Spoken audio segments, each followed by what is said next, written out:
Hello everyone and welcome back to the Great Book of Grudges. My name is Nathan and we're back with another lore video. Today's topic will be an interesting one, for this is a story about the man who was almost emperor instead of Karl Franz. I'm of course talking about Boris Todbringer, so without further ado, let's begin. Boris Todbringer, known by his full title, Elector Count Boris Todbringer, Graf of Middenheim, Grand Duke of Middenland, Prince of Karlberg, Protector of the Drakewald Forest, Warden of the Middle Mountains, Beloved of Ulrich. This man, as you can imagine by his many titles, is a famously known man.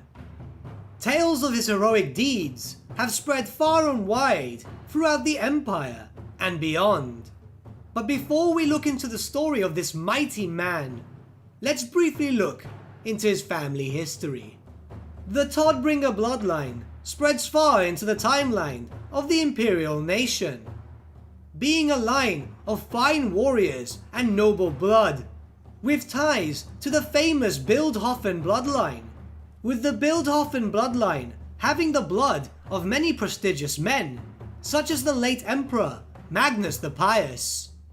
Magnus being a man who saved the Empire from utter destruction against the forces of chaos, and ensured that the Empire would survive for many generations after his death. We'll be looking at the history of this ancient emperor in a future video. The Todbringers have always sought to honor their ancestors' achievements by either achieving the same or greater levels of prestige, which is why the name Todbringer is so easily recognized within the Empire and beyond. They are firm but just rulers, listening to the voices of their people and acting not only to benefit themselves but their whole province. It is truly no surprise as to why the Todbringers managed to rule Middenland for so long. Their people love them, and with good reason. And it is no surprise as to why Boris is such a famed hero. Growing up with his fellow Midlanders, Boris was a devout follower of Ulrich, the god worshipped by even Sigmar himself. He was kind to his people, a fierce warrior, and ready to lead when the time would come. That time came when Boris's father, Berthold, the Graf of Middenheim, passed away. It was now time for Boris to step up and be the leader of his house and of his province. Boris was a young lord, but stepped up to the task of ruling as his ancestors did before him. Being the new Elector Count of Middenland, he was one of the possible choices to become emperor, after the reigning emperor, Emperor Luitpold, passed away. Unfortunately for Boris, while it was a close election, he did end up losing to Luitpold's son, the now Emperor, Karl Franz. Naturally, Boris, being a stubborn man, claimed that it did not matter, for he will do what he can to aid the Empire as a whole, and somewhat maintains that he would have been a better emperor than Franz.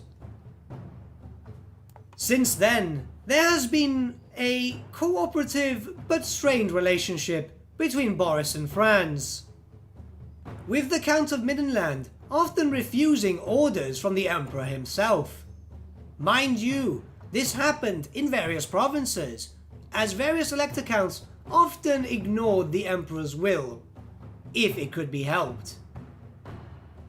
For the Elector Counts of the various Imperial provinces wish to rule their province how they see fit. Would Boris have won the election and had become emperor, it is suspected that Boris would have enforced the following: increase of worship of the god Ulrich across the empire, possibly with time to even surpass the worship of Sigmar himself. Better standards of living for the citizens of the empire. Middenland's peasantry enjoys a better standard of living than the peasantry of the other imperial provinces. due to the noble families of Middenland actually caring about their people and seeing them more than just a resource. With his title as Emperor, he would command more respect from his fellow Elector Counts than he already had, and he may have been able to muster a large army in a bid to expel the beastmen from the Empire, of which Boris had a deep hatred for. While we're on the topic, allow me to explain. The Drakewald Forest is an ancient forest that runs through a number of Imperial provinces. It also boasts one of the largest concentration of beastmen and mutants in the whole of the Empire. Naturally, since part of this forest lies in Middenland, the Middenlanders have had a number of issues regarding these beasts of chaos. Boris has led many campaigns in an attempt to root out the beastmen and drive them away from the forest of Drakewald. But, as we are aware, the beastmen are extremely numerous, and little damage seems to have been done to the massive population. Nonetheless, many beastmen are slain, with Boris keeping to word that he will drive them out sooner or later. Boris has personally fought many beastmen tribal chieftains, and killed many of them too. Yet, there was one particular beastman who not only manages to cause trouble in the Drakewald and in Middenland as much as possible, but has also become the arch nemesis to Boris himself. This beastman warlord is obviously Khazrak, later known as Khazrak the One-Eye. Khazrak is a brutal leader of the beastmen war herds, who makes the Drakewald Forest his personal playpen. The heated rivalry between Boris and Khazrak has been going on for many years, with one claiming the eye of the other over time. Boris taking Khazrak's eye, and then Khazrak claiming Boris's eye only a year later. Both these mighty warriors have faced many skirmishes against one another, with the rivalry only finding its end during the end times. But we'll discuss that a little later in the video. Boris, being a man of power, knew the following. He had to rule, and he needed to produce an heir, for one day he will perish, whether it be by battle or by old age, and he would need an heir to take over Middenland and rule as he once did. He married early in life to a woman called Maria von Richthofen. However, she sadly passed away early into their marriage. For just 1 year later, while giving birth to the Todbringer heir, she died during childbirth. There were rumors that Boris had sired other sons before the birth of his legitimate firstborn, but since they were not legitimate children, they could not be considered heirs of the Todbringer name, and heirs of Middenland. One illegitimate child was confirmed. His name was Heinrich, and he was born to a lady at court. As can be imagined, Boris, being so incredibly well known across the Empire, he would have a large amount of female suitors. And also, since he was not married at the time, temptations of the flesh can rarely be denied. Heinrich showed promise at an early age, shown to be very intelligent, a true son of the noble Todbringer name. And as his father's mind began to escape him, 3 years of countless fighting, losing his wife, and events that were soon to pass, Heinrich would serve. Boris knew this child could not be his heir, but he would not abandon the boy. He would raise him as one of his own.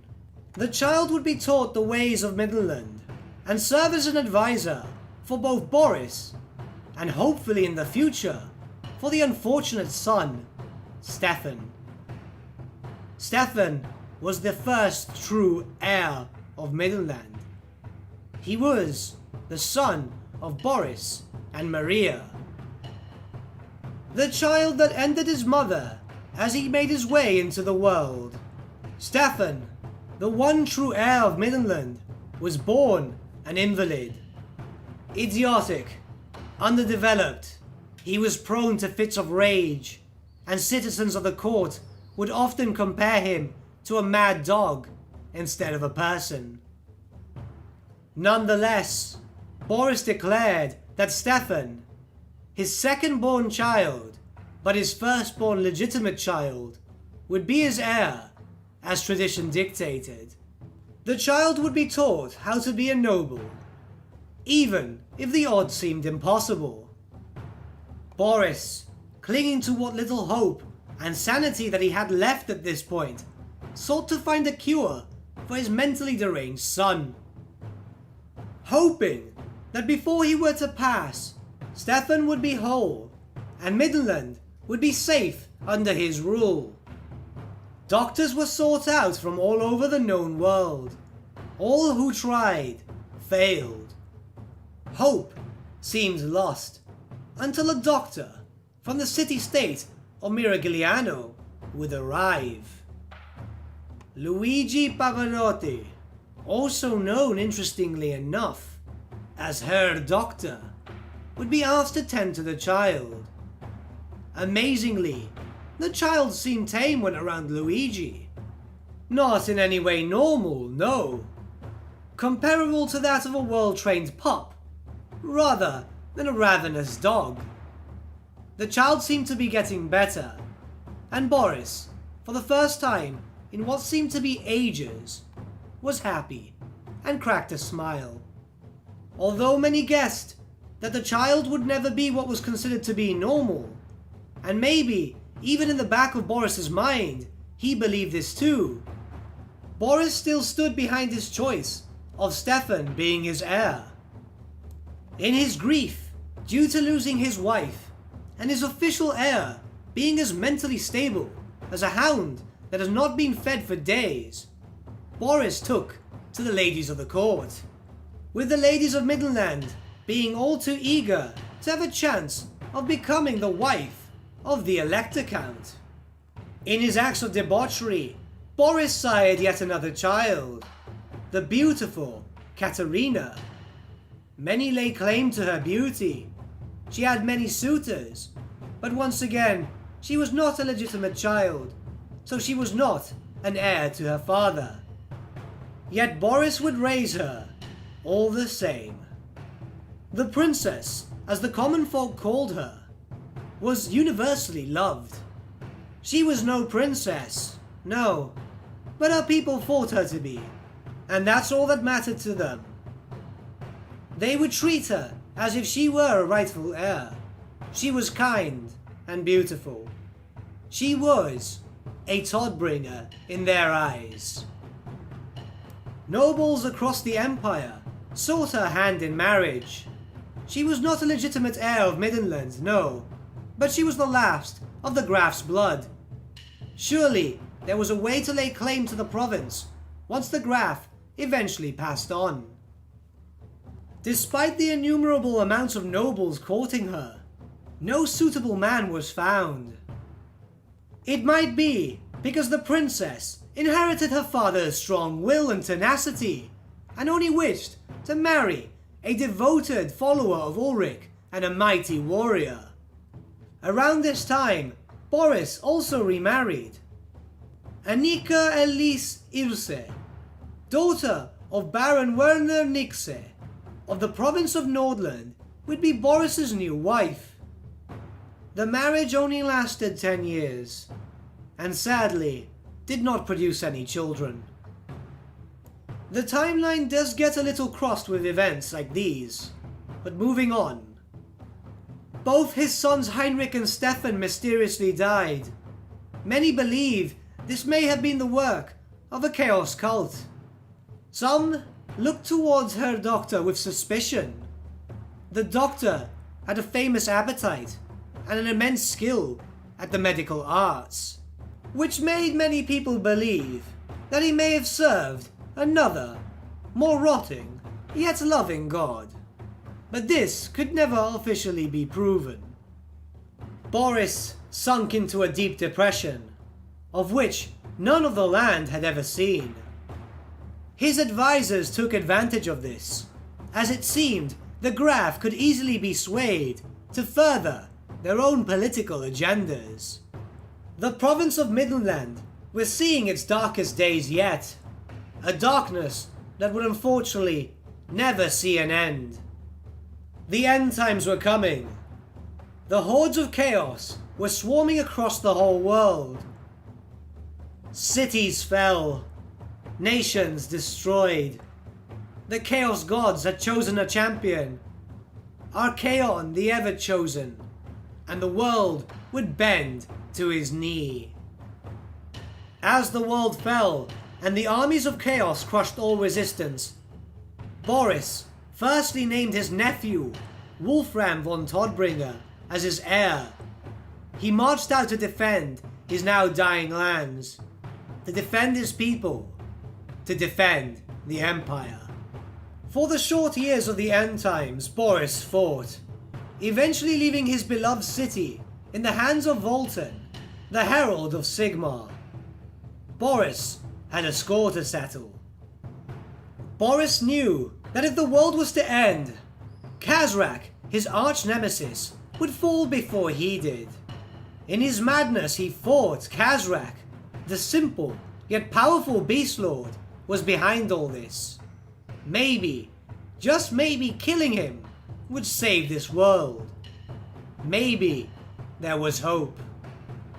He charged out of the city with a fury like no other, and challenged the Beast Lord to single combat. And by the grace of Ulrich, he slew his most hated foe.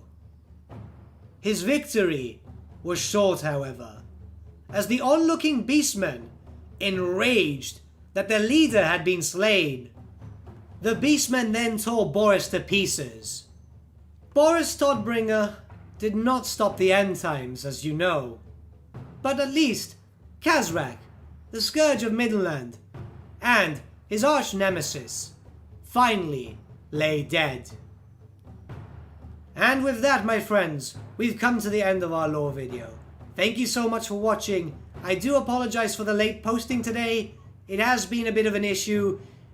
Basically, with my luck coming home, we had a power cut as I was recording. Then my speakers died. For some reason, my PC wouldn't upset my microphone. Everything happened at once for some reason. But we finally got it done. So thank you so much for watching, my friends. If you did enjoy the video, might I suggest giving the video a like, or even subscribing to the channel, as it really does help us out.